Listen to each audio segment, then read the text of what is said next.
You can earn £50,000 a year, £80,000, even £100,000, and still be one bad month away from serious financial stress. A bigger salary can help, but it does not automatically make you financially secure. Financial security is whether one surprise bill, one job loss, or one unexpected emergency can knock your whole life off track.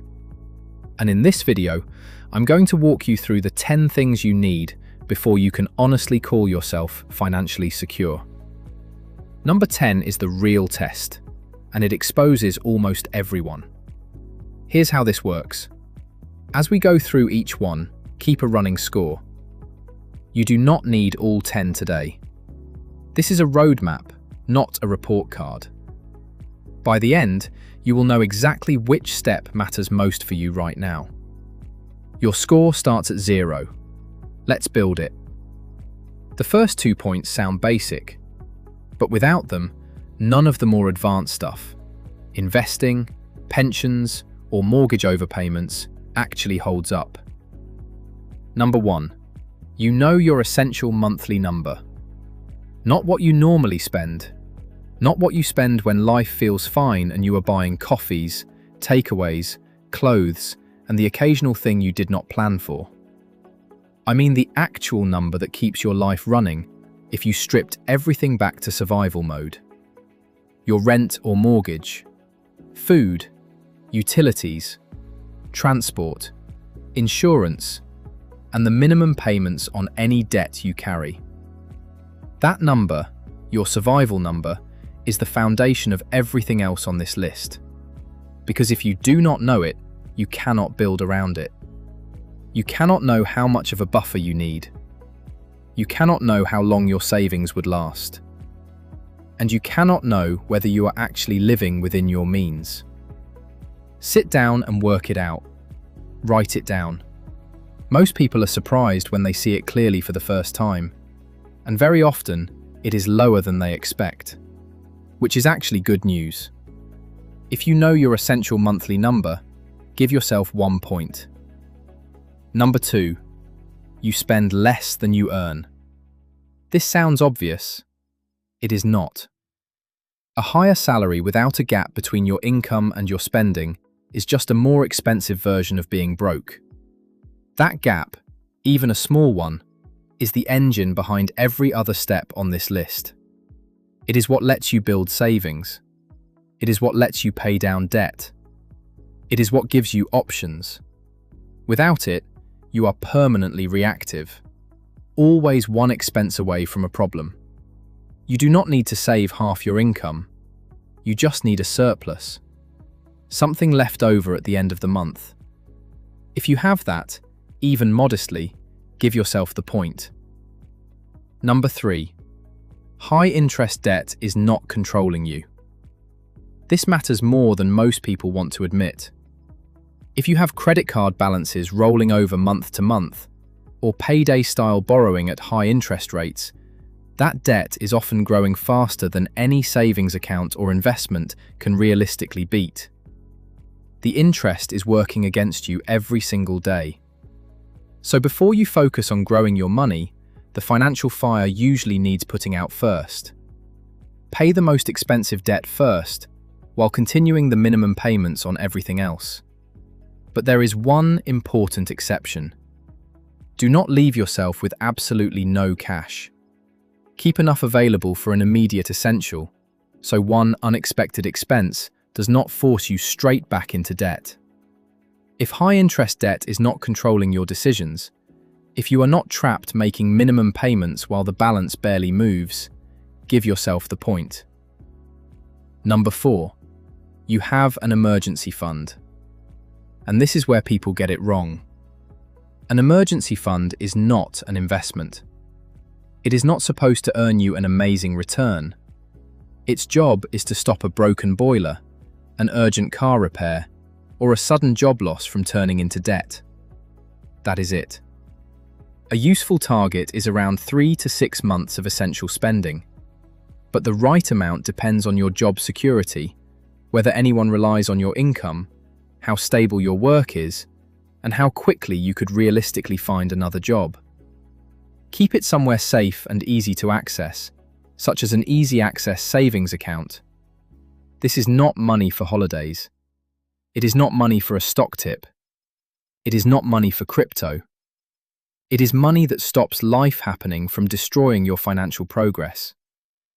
If you have accessible emergency cash, give yourself the point. At this stage, notice what the first 4 points are really doing. They are building stability. The next few points are about protecting what you have built. And number 10 is the test that tells you whether your whole system actually works. Number 5. You are properly protected against disaster. This is the one many people skip because it feels like spending money on nothing. But think about it differently.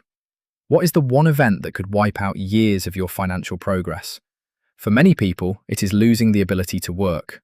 For others, it is losing their possessions in a fire or flood, or dying unexpectedly when someone else depends on their income.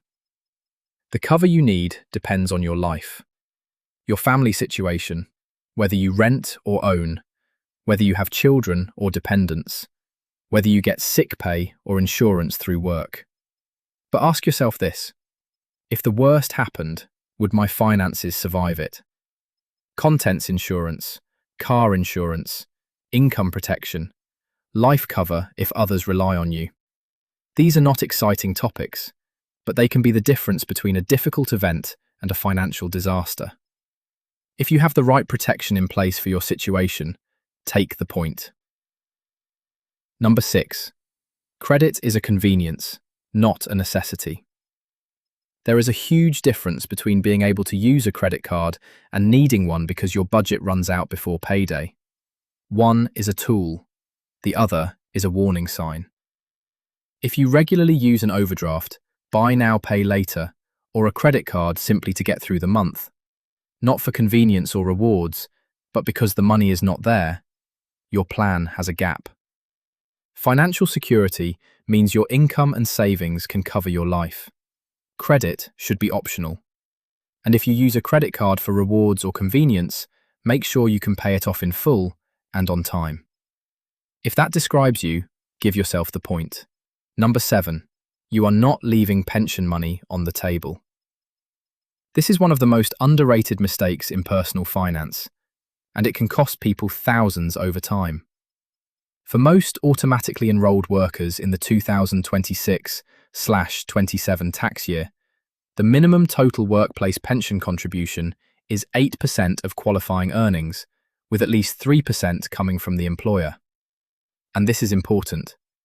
Qualifying earnings are not always your full salary. So check your payslip and your pension scheme rather than assuming the percentage applies to every pound you earn.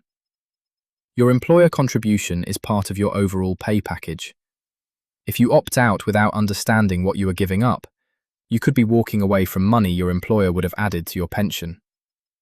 You will usually be automatically enrolled if you are aged between 22 and state pension age, ordinarily work in the UK, and earn at least £10,000 a year. So check your workplace pension. Check what your employer contributes, and check whether you need to contribute more to unlock the full amount your employer is willing to add. If you are enrolled and not leaving available employer money behind, give yourself the point. Number 8. You have a long-term growth plan. Once your emergency fund is solid and expensive debt is under control, your money needs a job beyond just sitting still.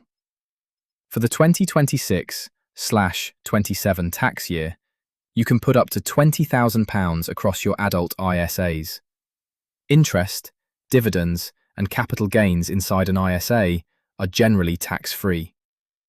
A stocks and shares ISA can be one of the simplest ways to invest for the long term in the UK. But the key phrase is long term. Money you might need in the next few years should generally not be in the market.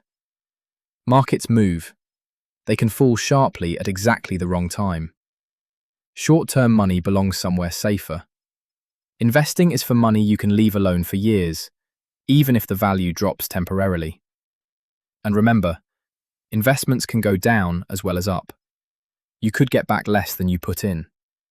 If you have a long-term growth plan, Whether that is pension contributions, an ISA, or another suitable approach, give yourself the point. Number 9. Your big life costs have a plan. A house deposit, a move, children, a wedding, a career break, a car you will eventually need to replace, retirement. These things are not surprises. They are predictable. The only reason they feel like surprises is because most people do not plan for them far enough in advance. The goal here is simple. Name the big costs coming in your life. Work out roughly how much you need.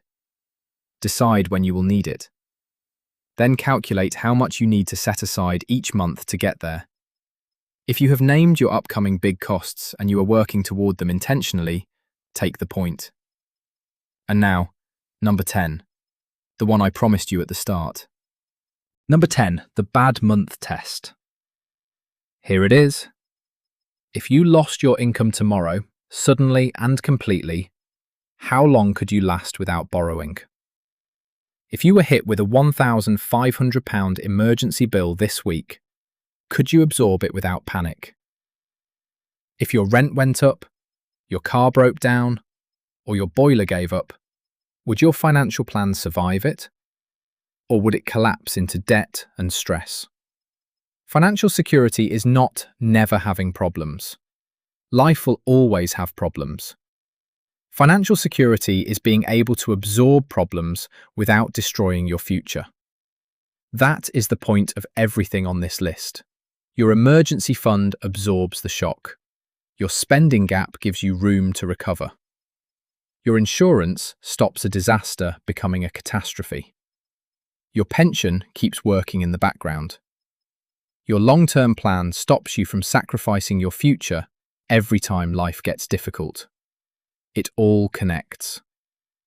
And if you have built enough of these 10 things, that a bad month is uncomfortable, but not devastating, that is what financial security actually looks like. If that is you, give yourself the final point. Your score. If you scored between 0 and 3, your focus right now is stability. Work out your survival number. Create a spending gap. Tackle expensive debt. And start a small emergency fund. Even £500 in an easy access account is a stronger foundation than nothing. If you scored between 4 and 7, you are building real resilience. Strengthen your cash reserves. Make sure the risks that could ruin you are covered. And make your pension contributions intentional rather than accidental. If you scored between 8 and 10, you have built something that can survive life happening. That does not mean you are finished, but it means you have a financial system, not just a salary. Drop your score in the comments. You do not need to share any personal numbers, just the score. And if you want to know exactly what to do with every pound from here, the specific order for your first £100,000, subscribe, because that video is next.